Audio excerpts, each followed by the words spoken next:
시작. 모르세요?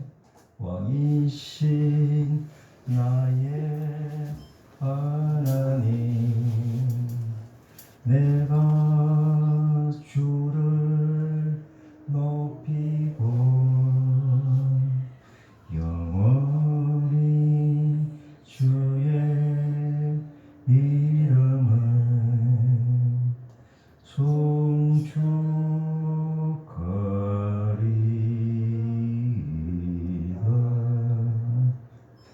솔로 시간이 아닌데. 예, 다 오신 거죠? 네, 이제 됐습니까? 예. 제가 기도하고 시작하겠습니다. 아버지 하나님 감사합니다. 우리 가운데 주님께서 역사해 주시고 저희들 말씀을 주셔서 우리가 생명 말씀을 따라갑니다. 말씀 속에서 우리가 듣고 귀로 듣고 손으로 만지고 한 말씀이 되어서 우리를 전문자로 사용하여 주시옵소서. 이 시대에 하나님이 주시는 뜻을 품고 살아가는 청년들 다 되게 해 주시옵소서. 오늘 우리가 강론을 듣고 말하고 할 때 한 성령께서 주관하여 주시고 인도하여 주시옵소서. 예수님의 이름으로 기도합니다. 아멘. 아멘. 제가 사실 원고를 금방 바꿨어요. 이주민 쪽으로만 제가 했었는데 가만히 생각하니까 우리 청년들이 인내 뭐라고 굉장히 전투적이면 너무 좋아요. 지금 이 우크라이나 전쟁처럼 막 이런 긴장감 속에서 들으면 좋은데 이게 뭐 평화가 있는데 무슨 전쟁 얘기를 하나 하면 조금 그럴 수도 있어서 섞어서 되는 대로 해보겠습니다. 제가 한 중고등부 교사로 있을 때 우리 담임 교육자가 공석이 생겼어요. 그래서 그 중에 내가 교사로서 나이가 제일 많아서 설교할 기회가 많이 왔어요. 설교를 할 때 전투적으로 준비했죠. 그러다가 하나님이 제게 주시는 그 감정이 참 많이 있어요. 근데 그 감정을 가지고 말씀하고 연결해서 할 수 있는 지혜가 왔어요. 그래서 제가 이 종자에 대해서 씨앗, 씨앗에 대해서 제가 준비를 해서 설교를 했어요. 했는데 이제 그 다음 다른 선생님이 받아서 해야 될 릴레이시로 돌아가니까 그 친구가 농사 짓는 사람이었어요.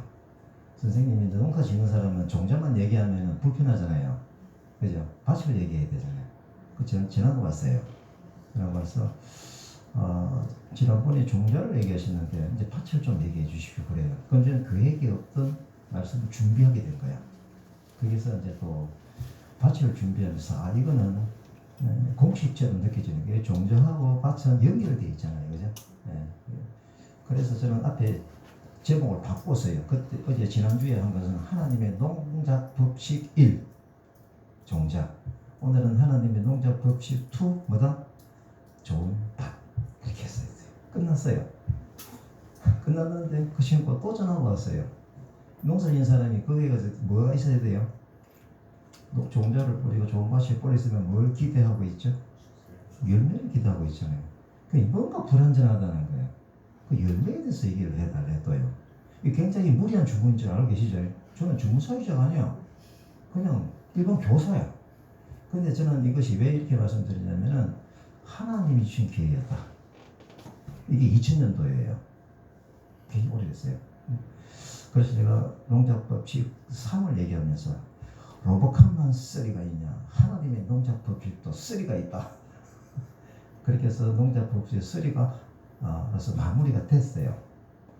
그때가 한 10월달쯤인데 한 2개월쯤 걸려서 공백이 좀 있었어요. 그러다가 이제 연말 되면 우리가 성탄절이니까 성탄절 설교를 준비해야 되잖아요. 목자에 대한 설교를 준비를 하다가 거기서 농작법칙 4를 발견한 거예요. 그럼 오늘 이거 다 하면 시간 좀 걸려. 이건 제가 이 청년들한테 가져가는 비장의 무기인데 오늘은 이주민 사역자에 와서 이주민 사역자를 하다가 이거 좀 섞어보자. 제가 기도하면서 준비했어요. 자, 제가 볼 때는 말씀을 좀 드릴게요. 제가 참 청년들하고 같이 대화하고 말씀을 전하는 걸 참 좋아합니다. 저를 어디에 쓰시려고 이렇게까지 은혜를 주십니까? 20년 전에 그때 제가 하나님께 결심한 게 있어요. 하나님 저한테 청년들을 보내주시면 20년 전 보내주시면 반듯하게 제가 증언하겠습니다 라고 해서 제가 농작법칙 1, 2, 3, 4를 제가 원고로서 가지고 있어요. 이 부분은 비장의 카드인데 오늘은 여러분들하고 이제 다 할 수는 없어요. 농작법칙 1과 연결되는 이주민 사회 이렇게 지금 아이디어가 들어왔어요. 농작법칙 1은 종자의 법칙인데 일단 네 가지 주제는 말씀을 드릴게요. 아까 세 가지는 얘기했죠, 그죠? 네 번째가 뭔지 퀴죠. 자, 종자. 하나님의 농작법칙 1, 종자의 원리. 두 번째는 좋은 밭의 원리. 3, 열매의 원리. 이게 뭐가 열매냐는 거예요, 뭐가. 사과 주인 같으면 사과를 기대하겠지만 그 하나님이 성령의 열매를 기대하겠죠. 예, 딱 있어요. 그 다음에 포가 나왔는데 목사들이 그 스토리를 생각을 해봤어요. 잘 알고 있죠. 목사들이 엄청 떴고, 그죠? 이게 농작법칙 1이에요. 종자, 비전이에요, 비전, 그죠? 그리고 거기까지 저녁에 가졌을까요? 며칠 있다가 갔습니까? 저녁에 바로 뛰어갔어요. 그죠? 실천. 그게 이제 뭐냐면 가다가 막 그냥 넘어지기도 하겠죠. 내비게이션이 있습니까? 예. 그래서 농작법칙 2는 뭐냐라고 하면은 우리가 좋은 밭이라고 하는 것은 여러분들 돌짝밭, 가시밭 이것들 생각이 나죠. 그 주제를 보게 되면 좋은 밭과 좋지 않은 밭 두 가지. 저 영상 돌리고 있어요. 와, 내가 깜짝 놀랐다. 그 좋지 않은 밭의 종류가 보면 돌, 가시, 그죠? 이런 거잖아요. 그래서 그런 부분들이 결국은 이 목자들이 가면서 뭡니까? 돌을 만나고 가시를 만나잖아요. 내려가서 뭐 지금 가야 되냐? 이제 그 좋은 밭을 유지해야 되는 것은 돌과 가시를 걷어내는 것이다. 네, 좋은 밭은 항상 좋은 밭이 아니에요. 그게 인생 살면서 여러분들도 마찬가지, 저도 마찬가지. 지금도 여전히 나에게 돌이 있는지 자갈이 있는지 아니면 큰 바위가 있는지 가시가 있는지 그걸 어떻게 하나님 주신 비전과 말씀을 걷어내는 그게 좋은 밭이 올릴 거예요. 네.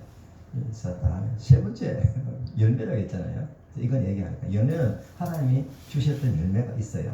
자, 그 다음에 질문, 퀴즈. 내가 목자들이 스토리를 보고 포가 나왔어요. 뭘까? 혹시 이거 알면 정말 큰 성으로 할 수 있어요. 추수? 네? 추수? 내가 이거 틀렸다고 얘기하면 좀 그럴 테니까 조금 아니에요. 추수는 열매 쪽으로 가면 추수하면 한 20% 맞다 얘기할 수 있겠죠, 그죠?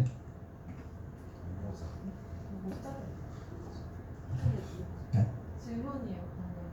다시 한번 선생님이 크게 해줘요. 질문이 뭐냐고? 네. 농작법칙 포의 주제가 뭐냐 이거지.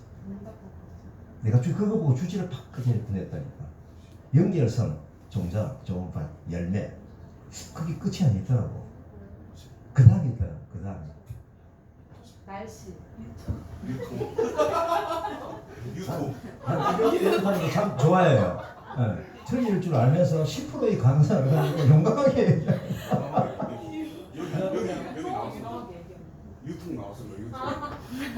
뭐라고 유통. 이게 더. 이렇게 제가 정답을 말씀드릴게요.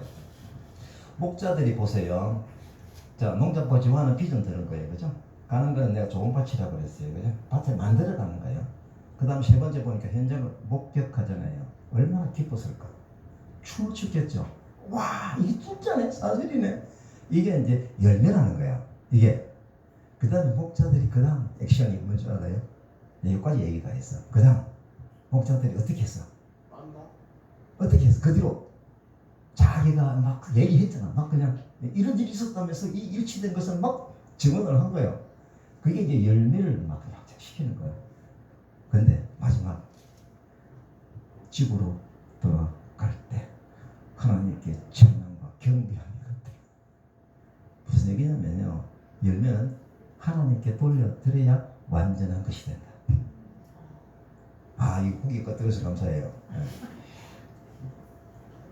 제가 그때 농잡법칙 이렇게 1, 2, 3, 4를 원고로 작성을 하고 너무 내가 놀랐어요. 그래서 이걸 그 뒤에 이제 말씀하고 연결해서 골격을 갖추어가고 이미 저에게 주셨던 감정적인 내용이 여기에 소재로 다 들어간 거예요. 음식에도 재료, 이 음식 친구 어디 갔구나. 소재가 중요하잖아요. 마찬가지예요. 그래서 지금 고린도후서 딱 키 안 눌리세요. 이제 성경에 보면 고린도서 9장 10절에 씻는 자에게 씨와 먹을 양식을 주시는 죠 구분이 되죠. 제가 이 고구마를 들고 왔다고 생각을 하세요. 양식입니까? 씨앗입니까? 한 양쪽 다 되죠. 양쪽 다 되죠. 그죠? 먹기도 하고 그 다음에 종자로 삼기도 하고. 여기에 우리가 배가 고프다고 해서 다 먹어버리면 미래를 삼켜버려요. 그죠? 제가 말씀드리는 건 종자의 중요성. 네. 그래서 씻는 자에게 씨와 먹을 양식을 주시는 거예요. 이 하나님의 방법이에요. 우리는 구분할 수 있는 지혜가 있어야 돼요. 그래서 우리가 추수감사절 때 그 뒤로 저는 어떤 감사냐? 씨앗을 주신 하나님 감사합니다. 먹을 거리, 배추와 이 앞에 있는 이 양식에 대한 감사 뛰어넘어서 종자에 대한 감사를 한번 해보자 라는 마음이 있습니다. 그래서 우리는 종자와 양식을 좀 구분할 수 있어야 돼요. 왜? 씨앗에 집중하기 위해서, 씨앗의 중요성을 지키기 위해서. 씨앗은 먹어서는 안 됩니다. 심기 위해서 준비되어야 되죠. 오히려 특별히 다루어야 돼요. 씨앗은 생명력 있는 미래의 약속이기 때문에 그렇습니다. 그러면 성경에서 씨앗을 무엇이라고 얘기하는지 그걸 이제 봐야 되는 거예요. 그죠? 이 배경을 가지고. 자, 읽어봅니다. 시작. 그 자녀가 아니라 오직 이삭으로 거듭난 자의 씨앗이라. 곧 육신의 자녀가 하나님의 자녀가 아니라 오직 약속의 자녀가 씨로 여기심을 받느니라. 이 말씀을 보게 되면 하나님께서 씨앗을 뭐라고 얘기하시는가는 구분이 되죠. 맞죠? 우리가 이게 아브라함의 씨가 다 그의 자녀가 안 되라고 했는데, 그러면 여기서 등장하는 씨는 누구이며 씨가 아닌 사람은 누구입니까? 자기 생각대로 일을 저지른 사람 이스마엘. 그죠? 하나님의 약속을 기다리지 못하고 자기 생각대로 그냥 가버렸잖아요. 그게 이스마엘이에요. 그러니까 그 이스마엘은 뭡니까? 종자를 구분하지 않고 양식으로 다 먹어버립니다. 자기 느낌대로 살아버리는 사람들. 그런데 여기서 분명하게 로마서에서는 육신의 자녀가 하나님 자녀가 아니다. 육신의 자녀는 누구? 이스마엘. 자기 의지대로 자기 생각대로 지어진 거. 그 다음에 약속의 자녀는 누구? 하나님 주신 약속을 끝까지 기다려야 되는 그 약속의 자녀. 그게 씨다. 여기에 구분이 되어진 것이죠. 그럼 우리는 또 이 정도 얘기 들었으니까 우리 감각이 좀 올 거예요. 구별할 수 있는 지혜가 있어야 됩니다. 영적인 씨앗이 있습니다. 그것은 뭐냐? 제가 결론적으로 말씀드리는 하나님께 주신 약속이다. 비전이다. 이렇게 우리가 비전을 생각하면 누구나 다 아는데, 이렇게 성경적으로 구분해서 들으면 좀 의미가 좀 달라요. 그죠? 또 창세기 47장 23, 24절에 봅니다. 일치는 설명을 할게 다 아는 사정이니까. 지금 이스라엘에서 배가 고파가지고 형제들이 또 백성들이 곡식을 사러 왔어요. 요셉은 지혜 있는 사람이죠. 이걸 배가 고프잖아요. 배가 고파서 막 땅 잡히고 다 엎지고 곡식을 얻어가는데, 그때 요셉이 그 백성들에게 한 얘기가 뭡니까? 아무리 배가 고파도 씨앗은 남기라 이거예요. 왜요? 전지의 종자도 삼고 너희 형식도 삼고. 그죠? 우리가 이렇게 보면 지혜 있는 자의 구분하는 이 부분이 우리가 중요하죠. 그러면은 우리 신앙생활에서 하나님이 주신 종자가 뭐냐? 이제 여러분들이 개인화시켜서 이걸 들어보세요. 포괄적인 얘기는 제가 말씀을 다 드립니다. 개인에게 하나님 주시는 비전, 그죠? 이렇게 이제 말씀을 드렸잖아요. 그러면 성경에서 우리가 알고 있는 분들, 떠오르는 분들이 생각이 나요. 그것만 이제 또 소개를 또 해봅니다. 아브라함의 비전이 있죠. 그죠? 아브라함의 비전. 창세기 12장 1, 2, 3절. 너무 유명하죠? 설명 안 합니다. 그냥 넘어갑니다. 이렇게 너는 복이 될지라 라고 했고, 민족을 이루고 복을 준다. 땅의 모든 민족이 너로 말하면 복을 받는다. 이 복은요, 선으로 연결된 복이에요. 아담과 하와를 이 세상을 창조하시고 생육하고 번성하여 땅에 충만하다. 그 복이에요. 그래서 우리가 성경을 볼 때 한 점을 보고 한 점에서 아멘 하는 것도 중요하지만, 중요한 것은 선으로 연결되어진 하나님의 방법을 알아야 돼요. 이게 굉장히 중요해요. 선.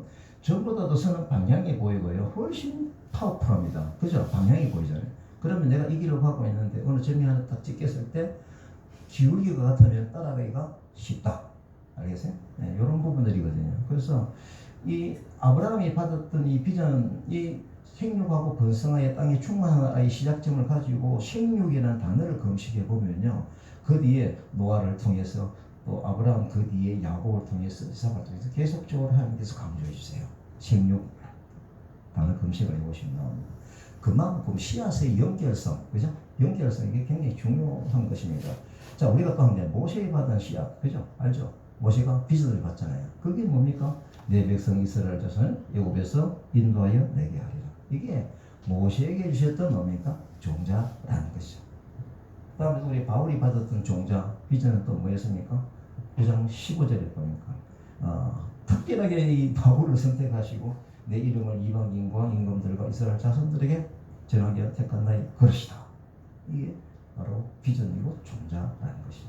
우리가 이분들 얘기할 때 그렇게 종자 받은 대로 열심히 살아왔었죠. 그죠? 신앙생활을 했어요. 그러니까 성경에 뚜렷하게 기억이 돼가지고 우리에게 정말 도전이 되는 그 사례가 되는 것입니다. 그래서 아브라함이 믿었던 비전을 우리가 그 뒤에 우리가 연결해서 보게 되면은 이 아브라함이 복이 그러면 그때 그 옛날에 아브라함이 받았던 복으로서 그냥 끝나는 것이냐, 아니면은 뭐 아브라함의 이스라엘 백성들에게는 이어졌던 복이냐, 아니면 이 복이 지금 우리나라 나하고 상관이 있는 복이냐 궁금해야 돼요. 그죠? 궁금해야 돼요. 이걸 우리가 그냥 말씀 상관없이 여러분에게 향한 복입니다 부르실 수 있지만 말씀을 통해서 한번 하게 보면 더 확실하게 되겠죠. 그죠? 예. 자, 그래서 로마서 9장 7절 8절 로마서 9장 7절 8절 없습니까? 있어요? 영어 했네요. 그죠? 그 다음에 갈라디아서 3장 29절 같이 읽어봅니다. 시작. 너희가 그리스도의 것이며 곧 아브라함의 자손이요 약속대로 이것을 이룰 자니라. 질문합니다. 여러분들은 그리스도의 것입니까? 네, 지금 좀 두 친구 어제 잠을 못 자는데 잠을 좀 자고 있는데 이제 잠이 오면 일어서서 들으세요. 이 중요하지. 이거 두 분 탓이 안 오거든. 네? 내가 좀 잠 안 자라고 일부러 이거 했는데 자, 결국은 뭐냐면 너희가 그리스도의 것이면 여러분이 그리스도의 것이다. 아멘? 이면은 그 다음에 너희들은 아브라함의 자손이다. 그러면 아브라함의 자손의 의미가 뭡니까? 아브라함에게 주셨던 약속이 유업으로 너희들에게 이어진다. 이 얘기예요. 이게 종자의 연결성이라는 거거든요. 그래서 우리가 아브라함이 받으면 우리의 것이 되는 것을 또 갈라디아서 3장 14절에도 나옵니다. 예수 안에서 3장 그 다음 없어요? 한 번 더 눌러보세요. 다 됐어요? 없어요? 예. 제가 읽어볼게요. 이는 그리스도 예수 안에서 아브라함의 복이 이방인에게 미치게 하고 또 우리로 하여금 믿음으로 말미암아 성령의 약속을 받게 하려 한다.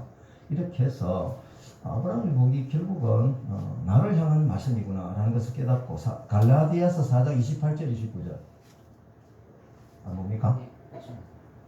안 오는데? 구절 이게 같이 한장씩. 갈라디아서 4장 28절 29절 없어요? 이거 여기 보면은요, 형제들아 너희는 이삭과 같은 자녀다. 이 의미 있죠? 이삭과 같은 자녀라는 것은 앞에 성경을 읽어서니까 뭔지 알아요. 그죠? 육신이 자녀가 아니고 하나님이 주신 약속의 연결성, 약속의 자녀다. 그러나 그때의 육체를 따라 난 자가 성령을 따라 난 자를 박해한 것 같이 이제도 그러하다. 이것 때문에 지금 중동의 전쟁이 일어나고 있잖아요. 육체를 따라 난 자가 누굽니까? 그죠? 결국은 이 세상은요, 뭐 여러 200 몇십 개 나라로 구분된다 하지만은 딱 두 나라, 영적으로 보면 두 나라예요. 그죠? 하나님의 백성의 나라와 하나님의 백성의 나라를 공격하는 나라입니다. 예, 공격하는 나라. 그래서 우리가 믿음 생활을 해도 자기 기준으로 생활을 하게 되면은 자기 생각대로 자기 의지가 강한 나는 못 참는다 하고 이렇게 자기 의지대로 살아가는 사람은 이스마엘 쪽으로 가까운 거예요. 그죠? 네, 그래서 우리가 조심을 해야 됩니다.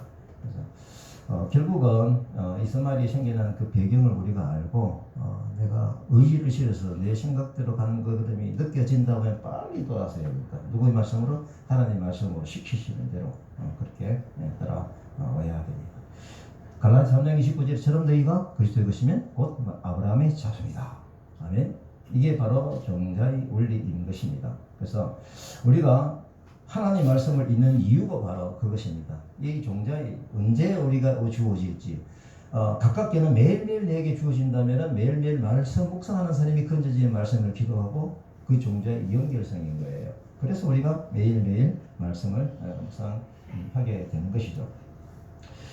그러면 저는 이런 말씀을 따라서 내일 아침 여러분들 생활도 다 그럴 할 일은 있습니다. 그냥 죄를 소개하게 되면 일어나자마자 한 2, 3분 정도 먹는 상태에서 감사 기도를 합니다. 감사 기도. 했던 감사 또 기도하죠. 자녀들에 대한 감사, 생활에 대한 감사, 모든 감사. 그죠? 사실은 화장실에서 감사가 있죠. 그런 것까지도 감사합니다. 아침에. 하고, 그 다음에, 하나님께 좀 묻는 기도를 좀 하는 게 있는데요. 그 이제 방언 기도. 방언 기도 하시는 분들은, 전 그렇게 선생님들도 배웠어요. 아침에 한 30분 정도. 방언 기도를 하게 되면 내 머릿속에서 움직이는 대상은 자유로워요. 그죠? 그 사람을 또 올리면서 방언 기도하고. 그러고 약간 또 한 20, 30분 정도는 국가를 위한 기도를 합니다. 국가를 위한 기도. 이거는 저희들이 내가 해야 된다 그런 뜻보다는 그 과정 중에서 하나님께서 뚜렷하게 찍어 주셨어요. 지금 2014년도에 때가 너무 악해가지고 그때 뉴스를 보게 되면 요즘도 좀 그래요. 요즘은 진짜 다해요. 이걸 좀 아셔야 되거든요. 때가 매우 악합니다. 이 악한 때에 결국 종말로 주신 하나님의 예언의 흐름을 우리가 봐야 되거든요. 흐름을 봐야 되고 그러면 저는 그때에 내가 너무 악해서 하나님 제가 무엇을 하면 좋겠습니까? 라고 묻는 기도를 했어요. 묻는 기도를 했을 때 하나님께서 주시는 말씀이 그 이전에 예수 그리스도를 통해서 주셨던 말씀을 봐라 라는 강한 마음을 주세요. 그래서 봤습니다. 마태복음 24장 25장을 보게 됩니다.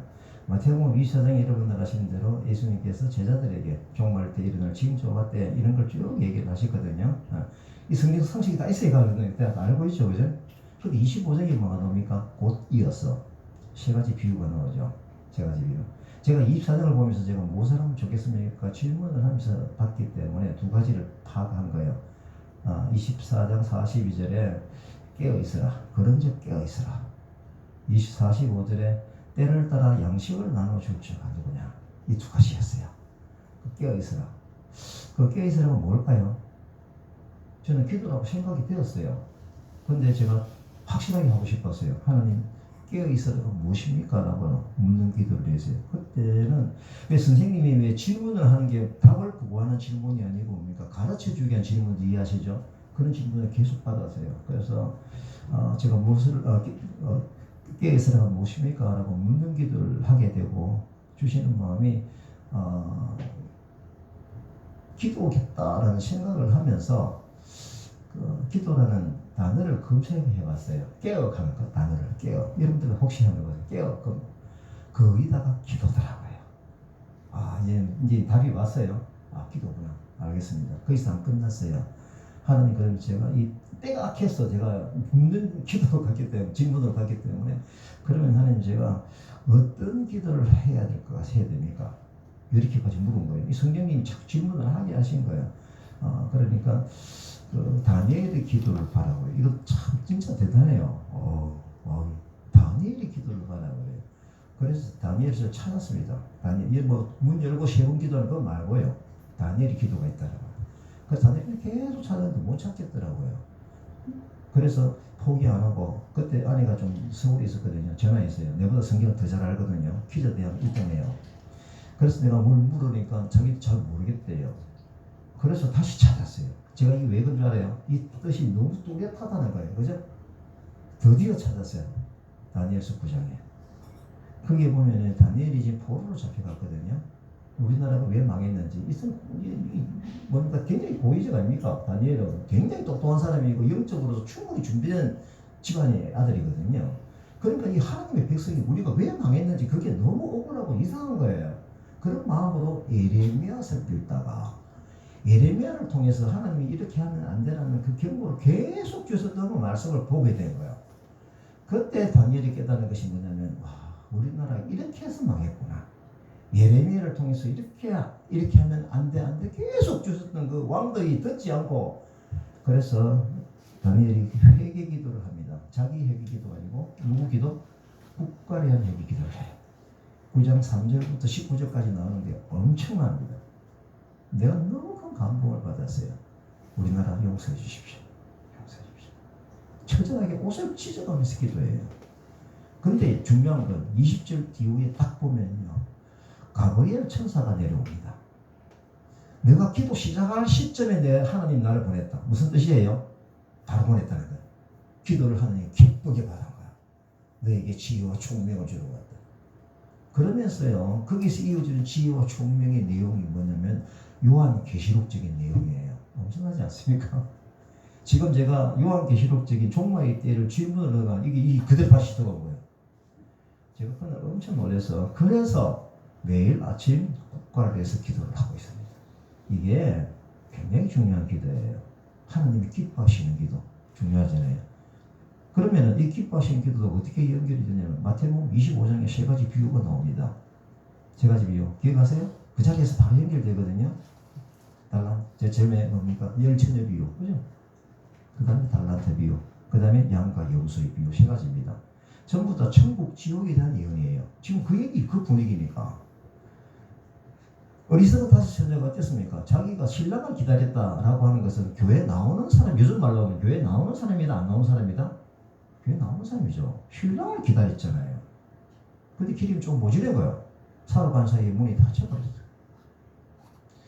못 들어가는 것이 그럴 줄 몰랐다. 분통하면서 문을 두드린다. 제가 이건 어떻게 보면 경고로 들어야 돼요. 지금 기름이 뭐지? 생각해 봤어요? 뭔지도 모르고 내가 가지고 있는지 없는지 그걸 모르는 당연히 모르겠죠. 이게 굉장히 중요해요. 제가 그날 깨달은 건데요. 오늘 이 주제가 아닌데 자꾸 이제 표정을 보면 이 주제가 아니에요. 하여튼 어쨌거나 이 기름은 앞에서 얘기한 깨어있으라고 제가 연결이 되는 거예요. 그래서 열처녀 비유면 그렇죠. 제일 마지막에 깨어있으라 나옵니다. 연결성.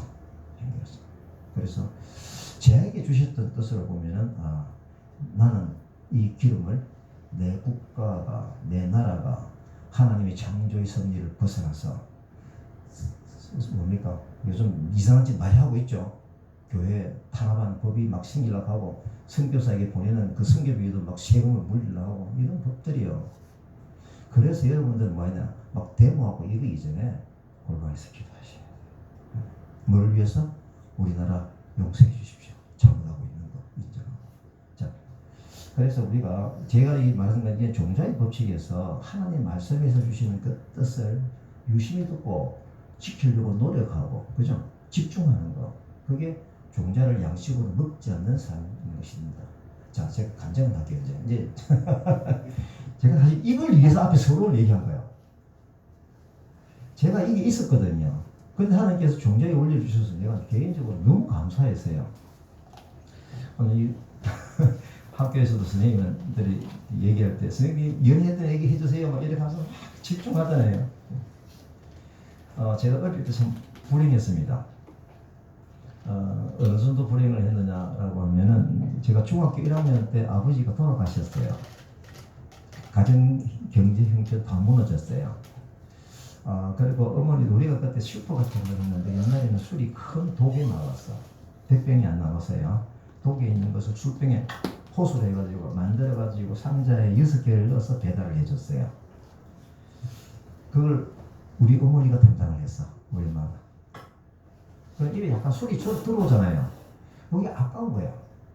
뱉어내야 되는데 그걸 마셔버린 거야. 알코올 중독이 되어버렸어요. 한번 생각해 중학교 1학년 때 아버지 돌아가시고 엄마는 알코올 중독이고 형제 중학교 3학년 내 중학교 1학년 가정이면 다 무너지죠. 물론 이제 그 뒤로 뭐 학교 공부는 조금 멀리 갔고요. 학교 가는 횟수가 좀 힘들어지니까 그쨌거나 어쨌거나 제가 군대를 형님은 1살 차이예요.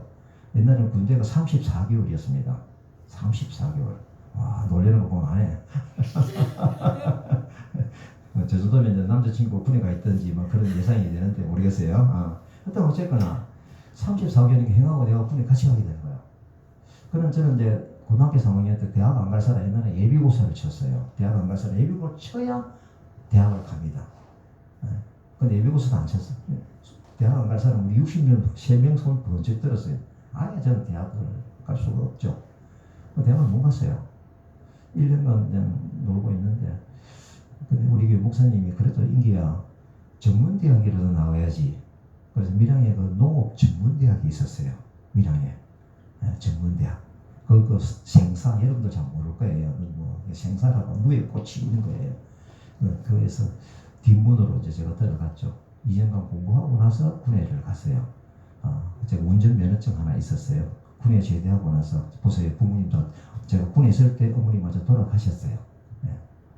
돌아가시니까 제가 이제 군에 제대를 하고 나서는 뭡니까? 형님은 바로 이제 돈 벌러 나갔고, 저는 농업계 전문대 졸업 2년, 그죠?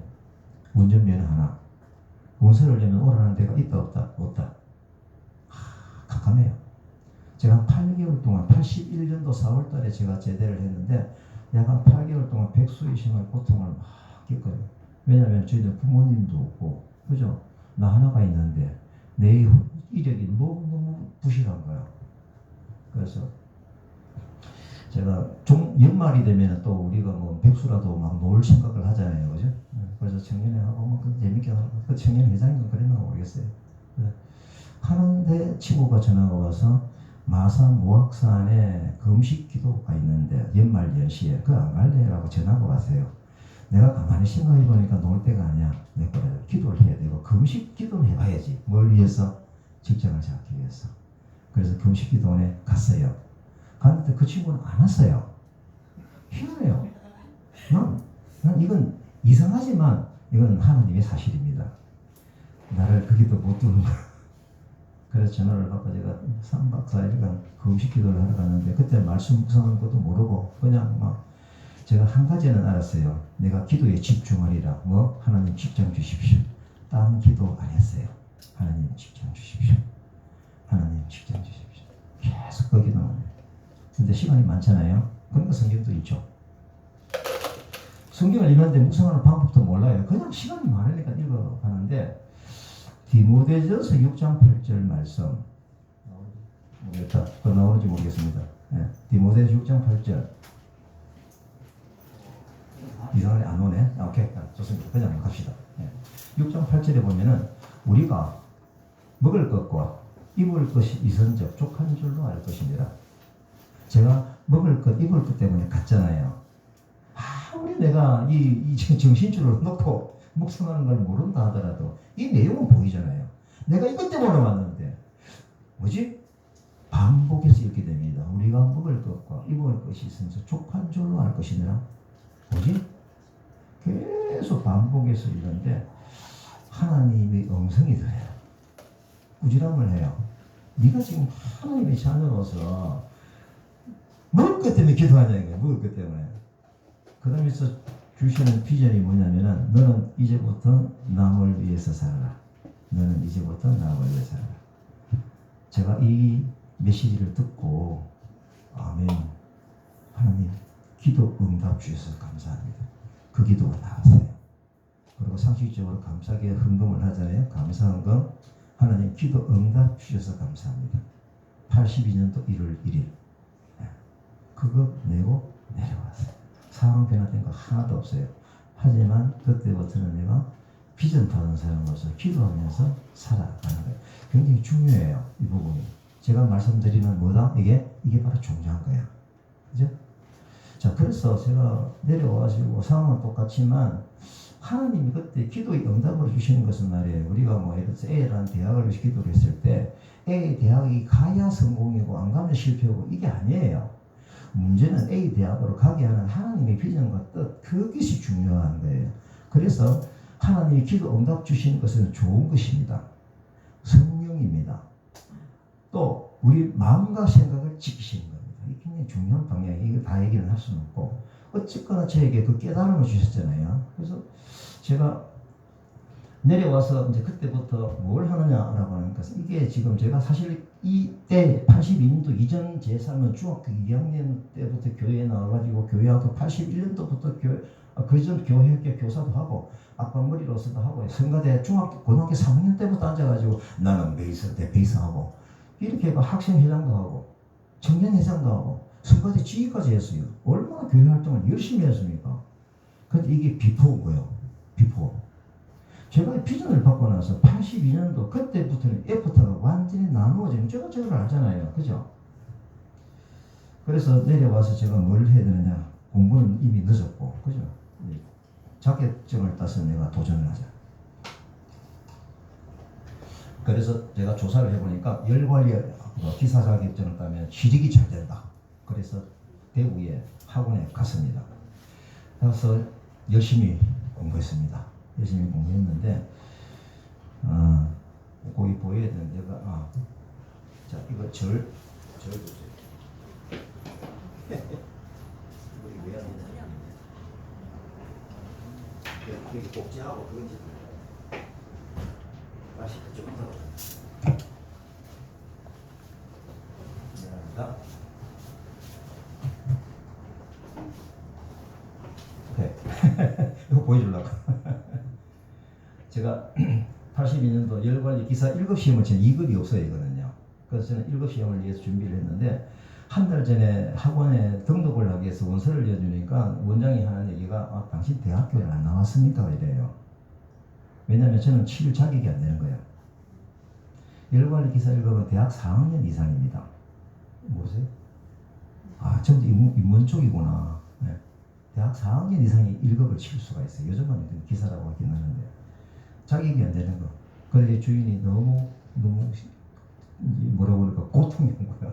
자기가 이걸 묻지도 않고 나를 갖다 입학을 시키는 거예요. 그래서 전문대 졸업한 지는 2년이 되느냐라고 해서 이게 됩니다. 라고 하니까 이분이 한 며칠 뒤에 연락이 왔어요. 원서 접수했으니까 꼭 합격하라고. 제가 지금부터 원서 왜 접수됐는지 모르지만 친정은 충분히 해요. 경력 2년이면 되거든요. 그러니까 이분이 보일러실에 해가지고 2년 경력을 자기가 끊어가지고 이런 거 그런 것 같아요. 안 그러면 가능했지 못죠. 그래 어쨌건 열관리 기사 이걸 열심히 땄습니다. 취직이 돼야 되잖아요. 안 돼요. 그래서 실망하고 좌절하는 것이 아니라 또 다시 하나 더 하자. 정부가 자격증 부를 때니까 환경관리 대기기사를 하게 되면 또 된다. 라고 해서 환경관리 대기기사에 도전을 하는데 한 달 뒤에 시험이 있어요. 그래서 한 달 뒤에 시험을 위해서 준비해가지고 보세요. 82년도 5월달 환경관리 기사는 82년도 6월달 한 달 맞아요? 그러고 하는 게 또 취직이 또 잘한데 그때 또 하나님 주시는 이 말씀 하나 더 하라는 거예요. 그 당시에 가장 인기 있는 자격증이 뭐냐면 건축기사였어요. 건축기사.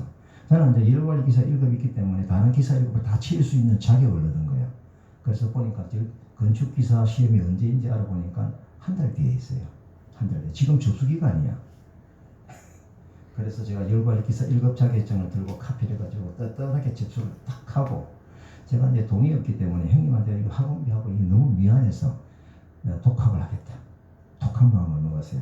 서점에 들어서 건축기사 1급에 대한 책 5권 샀어요. 잘 팔립니까 확인하고 집에 와서 공부를 하는데 말 뜻을 못 알아듣겠어.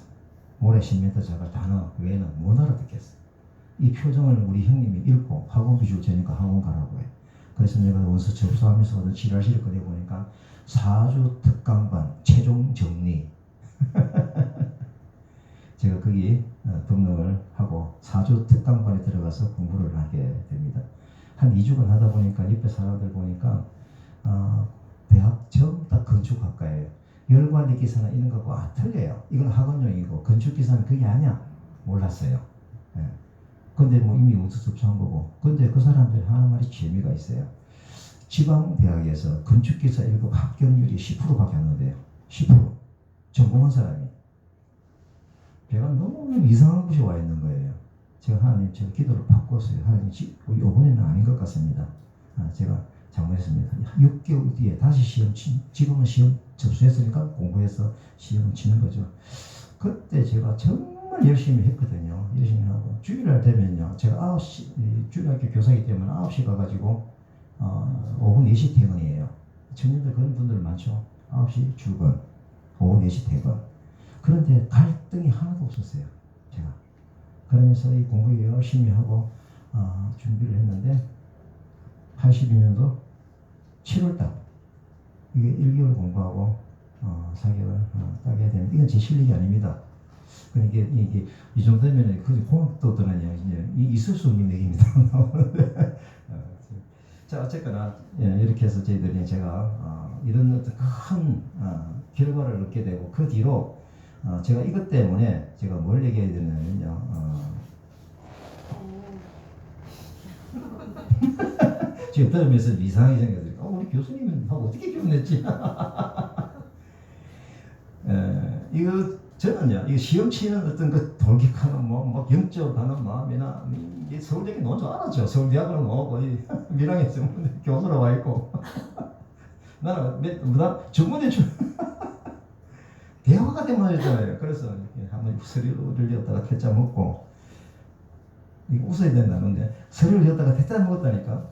그래서 그 뒤로 이제 유옥인이라는 아가씨가 나에다 생각을 여러 해볼까. 하나님께서 생각을 준 거죠. 저는 기도했죠. 하나님 저 유옥영이하고 결혼하게 해주십시오. 결혼하게 해주십시오. 결국은 이렇게 해서 제가 이제 여러 가지 상황이 되죠. 그 격차를 갖다가 어떻게 이렇게 줄여야 되느냐. 기다리겠다. 공부 좀 했으면 좋겠다. 그래서 그대로 제가 이 건축기사 1급 입학형으로 서울의 건축학과의 어느 대학에 4학년 편입을 하는 시험에 합격하게 성공하게 됩니다. 4년 늦은 공부죠. 졸업하고 그 다음에 한양대학교 대학원에 야간대학원 소음진동 전공으로 제가 대학원을 입학하게 됩니다. 입학하고 내가 나이가 32살, 유홍이가 30살 급하니까 그렇게 해서 부족하지만 그렇게 원서를 넣어서 장인 어른이 허락을 받고 결혼에 성공을 했습니다. 이게 그 뒤가 무슨 제가 그 뒤로 그 사업을 하면서 시작을 할 때에 제 멘토인 목사님께서 이제 7년이 지났어요. 비전 82년도에 제가 비전 받았잖아요. 어떤 비전? 남을 위해서 살아라. 그죠? 제가 아멘 했거든요. 감사했거든요.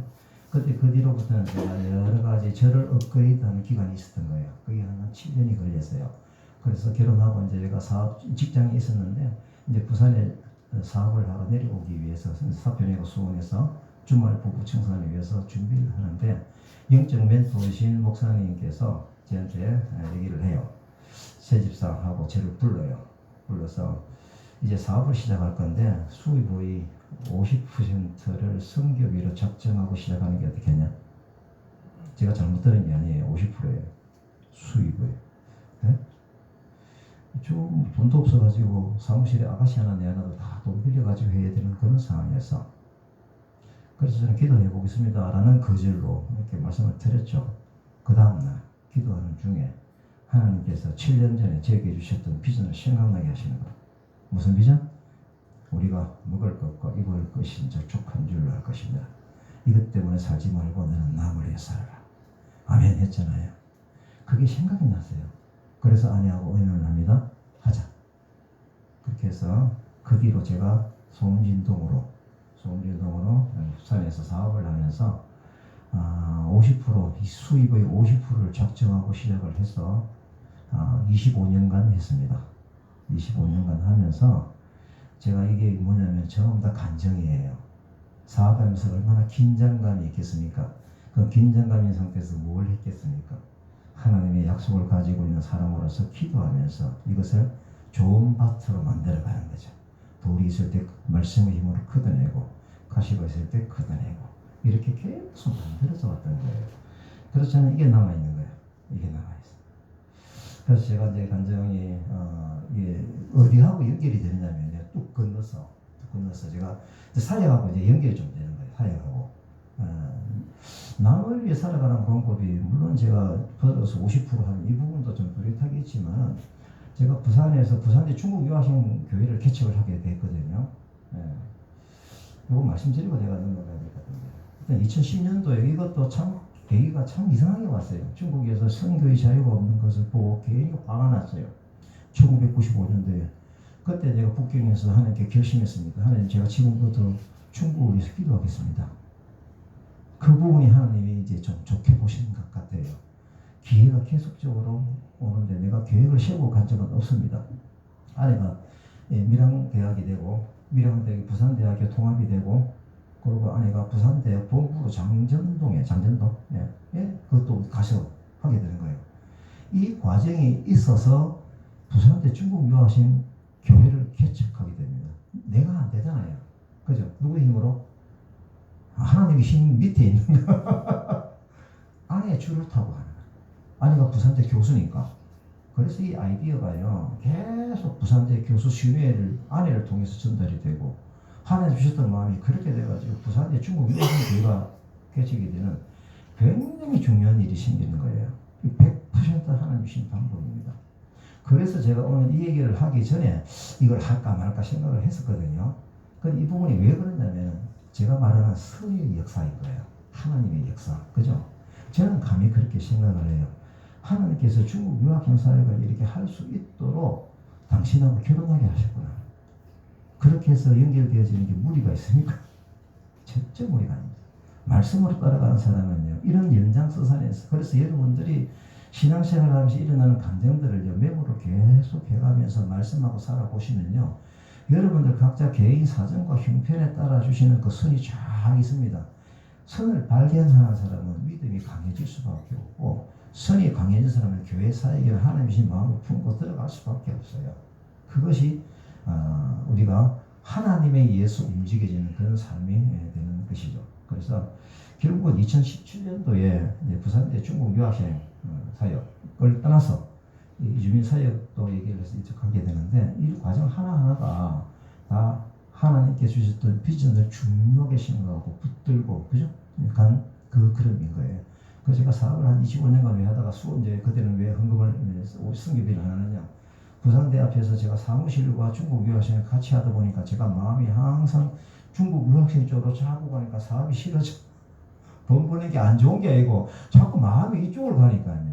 그래서 계속 이 부분이 자꾸 적어지고, 그래서 그때 제가 어느 땐간 하나님 제가 지금부터 시간을 드리겠습니다.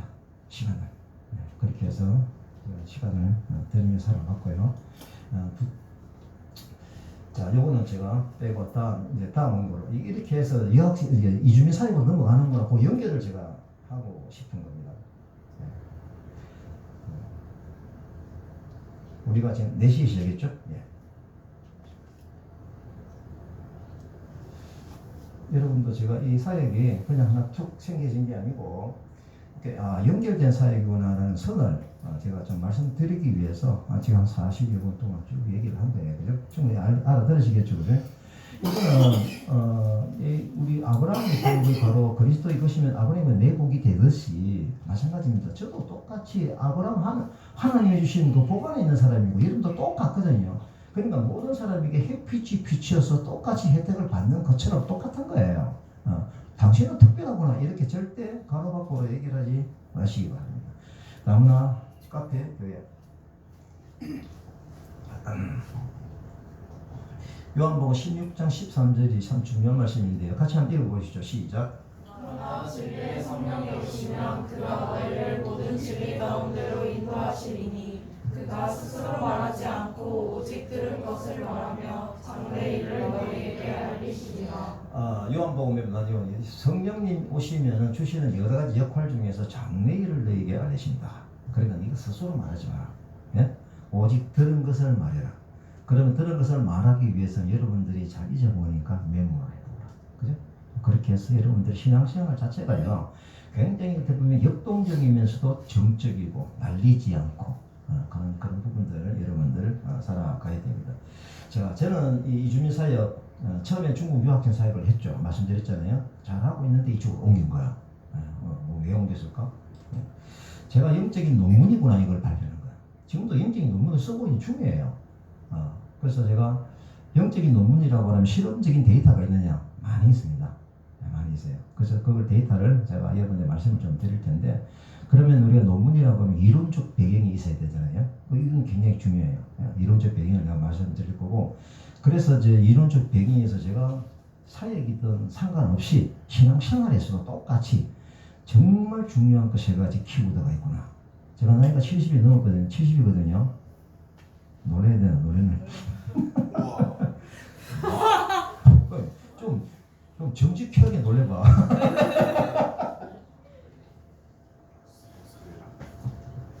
그러면 제가 신앙생활을 이렇게 오랫동안 해오면서 세 가지 느낀 키워드, 제가 중요하다고 말할 수밖에 없죠. 여러분들 이걸 선험자한테 배워야 돼요. 그죠? 이게 뭐지?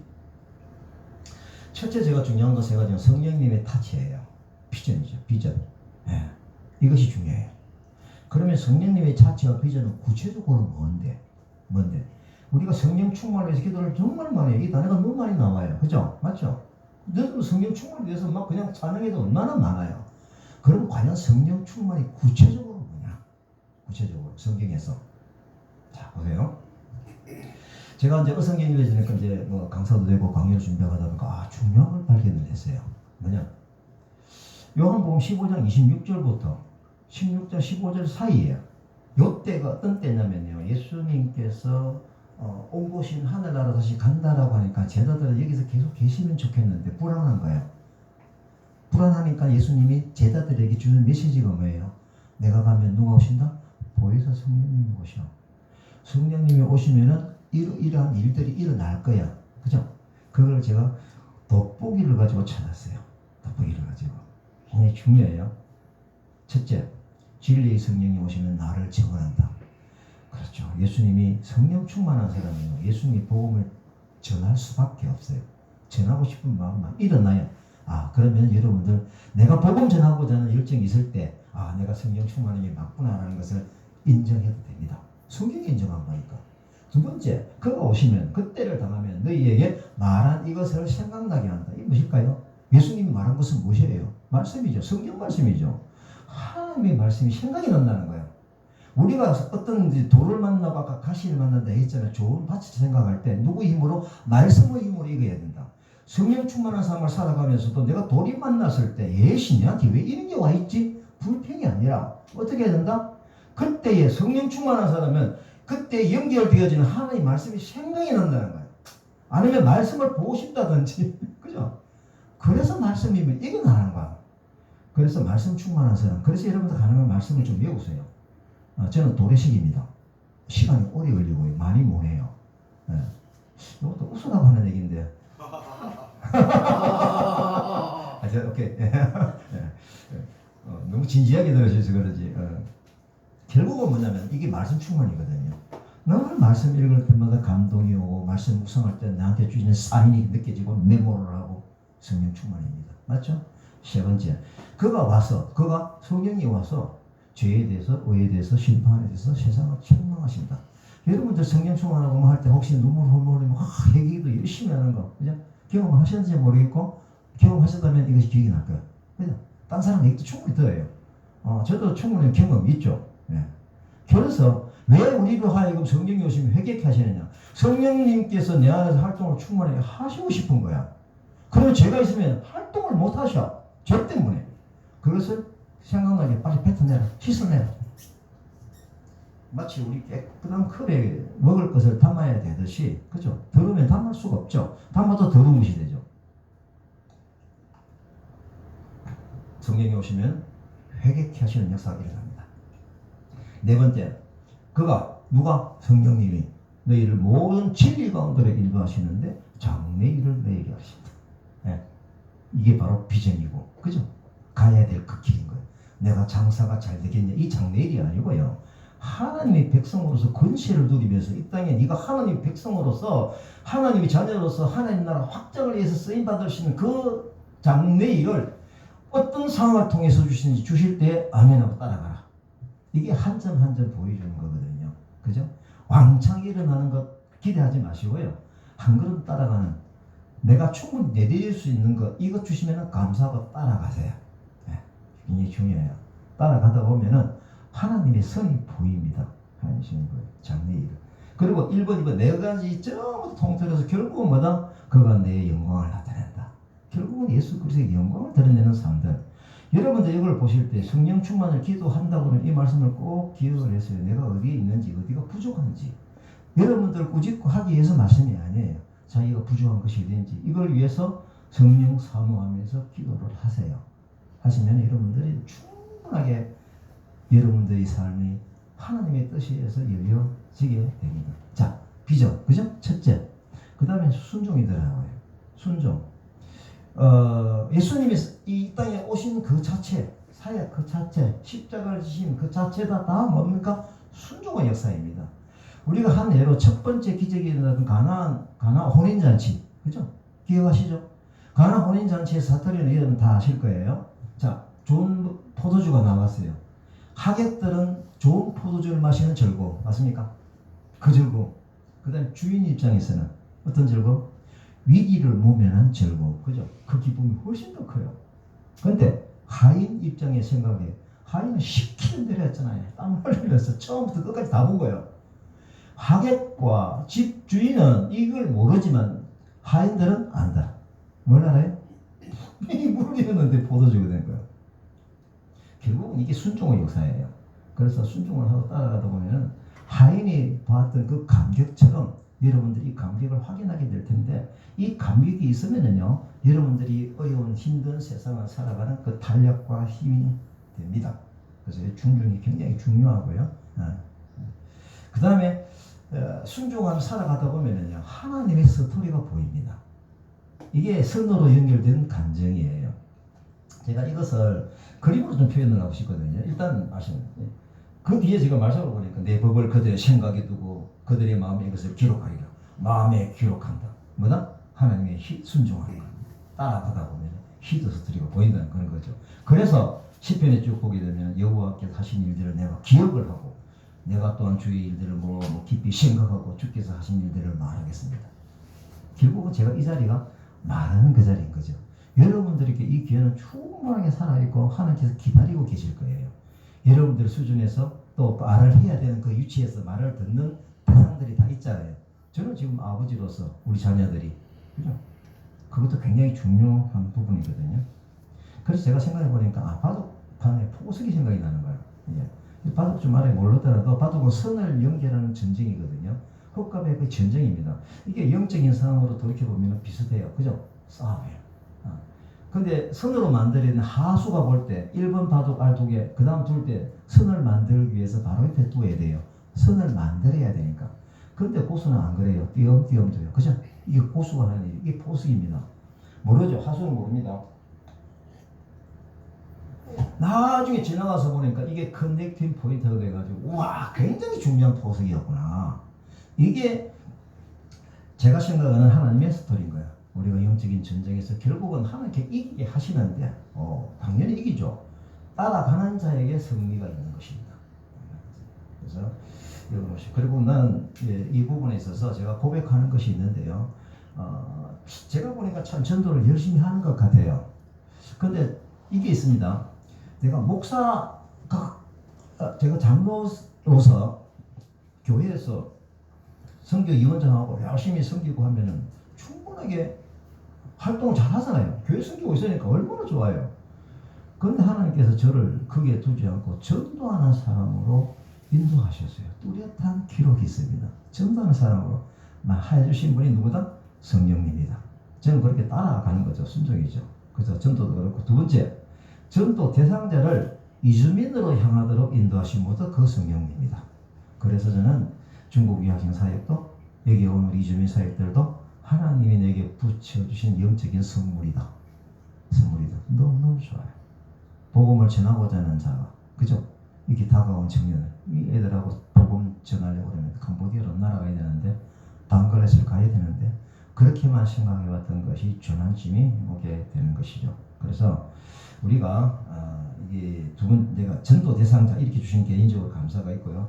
그 다음에 아까 말씀드려도 이 영적인 논문은 계속 써가고 있는 중이다. 진행형이다. 라고 말씀을 드립니다. 자, 제가 이제 한 57분인데요. 조금 쉬었다 할까요? 예? 예, 조금 한 5분 정도만 조금 쉬고, 예. 여러분 화장실 광고를 할 텐데요. 화장실 여기는 너무 좀 지저분하겠는데 급하면 남자들만 해도 되고요. 아니면 우리 딱 1층에 하셔도 되고, 조금만 더 걸어가면 공중 화장실이 있습니다. 괜찮거든요. 거기 가서 하셔도 되겠습니다. 예, 그럼 한 5분 뒤에 다시 좀 만나도록 하겠습니다.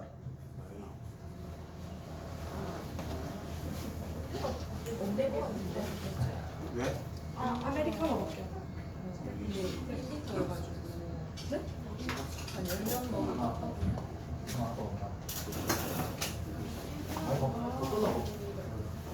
게임이네.